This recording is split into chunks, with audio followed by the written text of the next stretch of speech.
सच्चिदानंद भगवान की जय। हमारे तुम्हारे जीवन के दो भाग।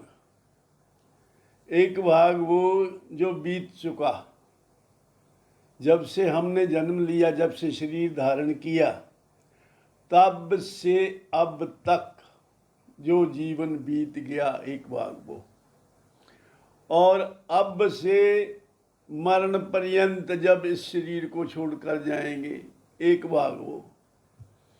अब जो भाग बीत चुका, किसी का कितना बीत चुका, किसी का कितना बीत चुका। जो बीत चुका उसमें हम कुछ नहीं कर सकते। We cannot act in the past. जो बीत गया उसमें कोई कुछ नहीं कर सकता, निकल गया वो, पास्ट इज डेड। तो जो रह गया है उसका सदुपयोग कर लें, इसी में ही बुद्धिमता है। जो बीत गया उससे सबक तो सीख सकते हैं कि अगर वो बेकायदा बीता है तो आगे का जीवन बाकायदा बताएं, क्योंकि जिंदगी तो मिली बंदगी के लिए, बंदगी में भी पाबंदगी चाहिए। जिस काम के लिए जो जीवन मिला है वो अगर अब तक नहीं किया तो अब कर लें।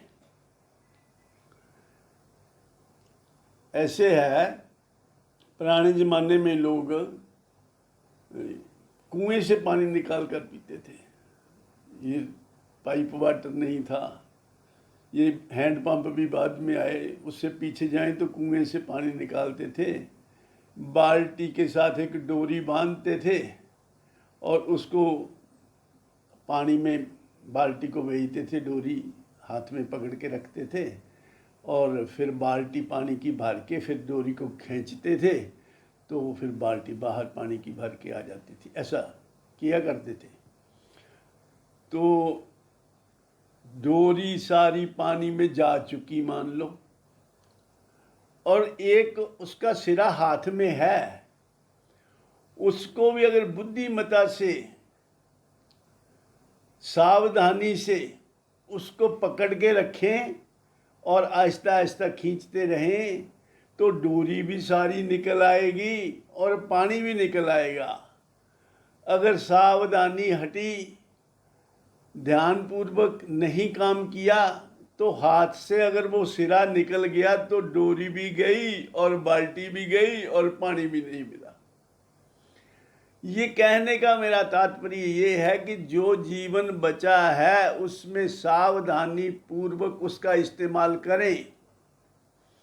सबसे जरूरी चीज जीवन में क्या है?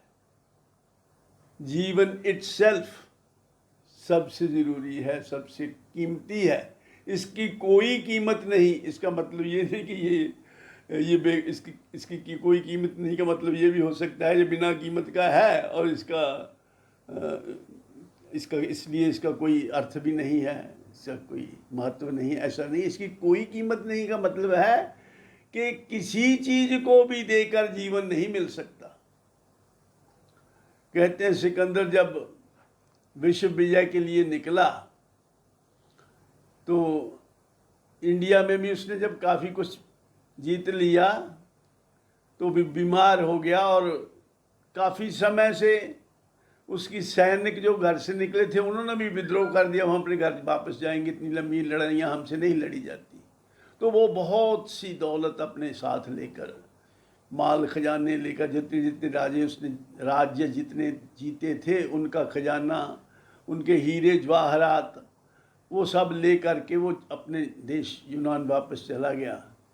तो जब बीमार था तो उसकी बीमारी ठीक होने की बजाय बढ़ती चली गई। तो जब ज़्यादा सीरियस हो गया तो उसने अपने सारे वैद्य, जो बहुत मशहूर उस ज़माने के वैद्य थे और जो समझदार लोग थे, आध्यात्मिक लोग थे, उन सबको बुलाया। उनको बुला के कहा कि मैं सब इतनी जो दौलत इकट्ठी करके लाया हूँ, मैं सब देने के लिए तैयार हूँ, इसके बदले में मेरा जीवन जो है उसको एक्सटेंड कर दो। मुझे बचा लो मरने से। तो सब ने हाथ खड़े कर दिए कि हम ये नहीं कर सकते। कोई भी आपको कुछ भी लेकर जीवन नहीं दे सकता। जीवन से सब कुछ मिलता है, पर सब कुछ देकर भी जीवन नहीं मिल सकता। तो इसलिए बुद्धिमत्ता इसी में है कि हम जीवन का सदुपयोग करें। मौत की कोई दवा नहीं है, जितने मर्जी पैसे दे दो मौत से कोई नहीं बचा सकता। जाते जाते कह गए लुकमान से दाना हकीम, सच कहूँ है दोस्तों मौत की दवा नहीं। जब आदमी की मौत आ जाती है तो उसको कोई नहीं बचा सकता, और जब जिंदगी बाकी है अभी मौत नहीं आई तो बहाना बन जाता, कुछ भी दवाई देने से आराम आ जाता है। तेरी कुदरत से जहर में भी शफा मौजूद है, गर न हो रहमत तेरी यकसीर भी बेसूद है। ऐसा कहा गया है कि अगर परमात्मा की कृपा है तो दवाई असर करती है। और डॉक्टर लोग तो दवा करते हैं, दवाई देते हैं, ट्रीटमेंट इलाज नहीं करते। इलाज तो भगवान ही करते हैं। मैं दवा करता तो हूँ लेकिन शफा देता है तू, खाक में अक्सीर के जौहर दिखा देता है तू। तो ये करने कराने वाला तो भगवान है। आपको बाकी प्रयास कर सकते हैं, प्रयत्न कर सकते हैं, लेकिन सफलता परमात्मा की कृपा से ही मिलती है। तो कहने का तात्पर्य ये कि जितना जीवन बचा है, क्योंकि जीवन सबसे ज़्यादा मूल्यवान चीज़ है, तो इसका सदुपयोग करना चाहिए। सदुपयोग क्या? जिस काम के लिए ये जीवन मिला है। जीवन का लक्ष्य ये है कि ज्ञान प्राप्त करके आदमी मुक्त हो जाए। नहीं ज्ञानेन ऋते ज्ञानेन न मुक्ति, ज्ञान के बिना मुक्ति संभव नहीं है। तो ज्ञान प्राप्त करके मुक्ति हो जाना, मुक्त हो जाना ही मानव जीवन का लक्ष्य है। ज्ञान के समान दुनिया में कोई चीज नहीं है। ज्ञान से सभी पापों का भी नाश हो जाता है। गीता जी के 4 अध्याय के 37वें मंत्र में भगवान ने कहा, ये कहा है, यथा धांसी समिधो अग्नि भस्मसात कुरुते अर्जुन, ज्ञान अग्नि सर्वकर्माणि भस्मसात कुरुते तथा। जैसे प्रज्वलित अग्नि ईंधन को भस्म कर देती है, ऐसे ही ज्ञान अग्नि सब कर्मों को भस्म कर देती है। जब ज्ञान की प्राप्ति हो जाती है तो आदमी अपने को कर्ता मानता ही नहीं, अपने आप को अकर्ता, अभोक्ता, अलिप्त ऐसा उसको अनुभव में आने लगता है और वो सब पापों से निवृत्त हो जाता है। इसलिए ज्ञान के समान पवित्र करने वाली कोई चीज़ नहीं है। नहीं ज्ञानेन सदृशम पवित्र में ही विद्यते तत्स्वयं योग संसिद्धि काले नात्मनि विंदति। 38वां मंत्र है 4 अध्याय का, कि ज्ञान के समान पवित्र करने वाली कोई चीज़ नहीं है। इसलिए आदमी का लक्ष्य यही है। बाकी जो जीवन बचा है इस काम के लिए लगा दें, ज्ञान प्राप्त करके मुक्त होने का प्रयत्न करें, क्योंकि ज्ञान से ही शांति मिलती है, ज्ञान से ही स्वतंत्रता मिलती है, पराधीनता खत्म होती है, जन्म मरण का बंधन खत्म होता है। नहीं शायद जमाने में कुछ ज्ञान सी करे पाक फितरत जो इंसान की, और ज्ञान से मिलती है आज़ादी व राहत सरबसर। वार कर इस पर मैं फेंकूं 2 जहां के मालो ज़र।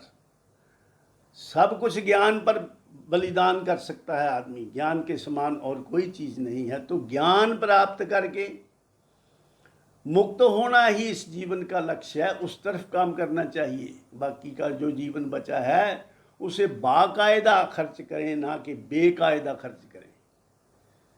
तो करना क्या है? सबसे पहले अपने आप को जानना है। तो आप कहेंगे कि मैं अपने आप को नहीं जानता। आप जानते हैं, लेकिन अयथार्थ जानते हैं, गलत जानते हैं। आप अपने आप शरीर को मैं मान के बैठे हैं, और ये बड़ी भारी भूल है। आप शरीर नहीं हैं।